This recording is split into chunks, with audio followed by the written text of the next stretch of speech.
Ezen, Eigenmann, De Vos. La boîte de Cloton est basse maintenant.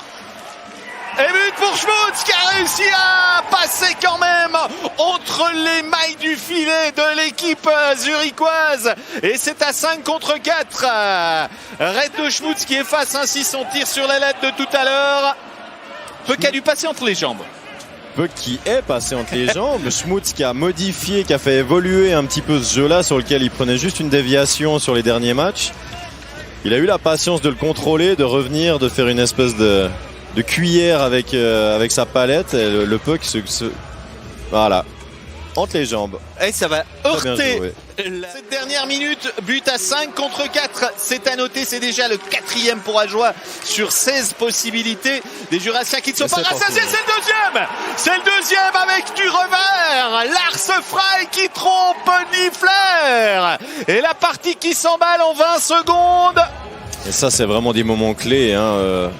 Juste après avoir marqué, encore confirmé comme ça met Cloton dans une situation très délicate maintenant. Et on a vu que le comité du HCA avait remis sa séance à une autre date.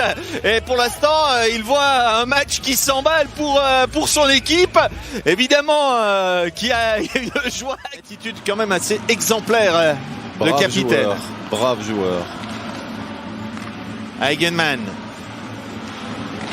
Schmutz qui s'avance et qui marque le 3-0. On en avait parlé de ces 4 minutes. Ajoie devait marquer. C'est pas venu tout de suite, mais finalement Schmutz a été diabolique. Diabolique, quel shoot. Premier poteau en haut, il a été patient. Bon, Schmutz, on le dit, il fait des playoffs. Il confirme, incroyable. Il reconfirme et ça continue. 14 buts alors qu'il joue son 15e match de playoff. Hein. C'est énorme. Certains parlaient de Ezen qui faisait un but par match lors du championnat régulier. Il n'est pas tout à fait arrivé. C'est le même Reto Schmutz. Il est arrivé en forme juste. Schmutz chargé par Altorfer. Il a pu remettre un puck devant et but. Voilà un 3-1 qui tombe pas très bien à 1,29 de la sirène, qui anéantit le 3-0 de Schmutz tout à l'heure. Que s'est-il passé dans la regard d'Ajoulotte? Ils n'ont pas dit leur dernier mot. Là, c'est une passe qui revient au centre, qui est déviée. Et ça revient directement sur la canne de Spiller. Fait de jeu. Ouais, il n'a pas eu de réussite. Anthony Rouillet sur ce coup-là. Non, et Spiller dans cette position, on connaît les qualités de ce jeu. Avec Marchand, des joueurs qui peuvent amener du jeu. C'est pas pour autant qu'on les voit beaucoup plus, hein. Ils restent assez timides. Attention à Altorfer. Et puis c'est le 3-2. La réussite de Meyer. Très bien joué de la part de Nicky Altorfer. Déjà impliqué sur le 3-1. Et ça va être un dernier tiers compliqué pour Ajoie si ça continue. Un magnifique passe au deuxième poteau. Dario Meyer récupère après cet excellent travail d'Altorfer. Il a traversé cette zone offensive en diagonale. Il s'est pas fait embêter plus que ça. Il est resté patient. Il avait une canne qui l'embêtait. Ça l'a pas empêché de trouver son coéquipier au deuxième poteau.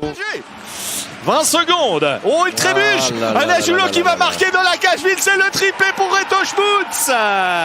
Ajoie va remporter cet acte 5 et n'est plus qu'à une victoire du titre. Ouais, c'était clairement le pire moment pour tomber, hein, de la part de Cloton là-dessus. Reto Schmutz, à qui on va bientôt pouvoir élever une statue devant la nouvelle patinoire à Porrentruy. Et voilà, boum. C'est le mauvais moment. Kinchy n'aura pas tout réussi dans ce match, loin s'en faut. Donc il s'obstine après à frapper Schmutz, un désespoir, mais ça l'empêche pas d'aller marquer son hat-trick. Et l'arbitre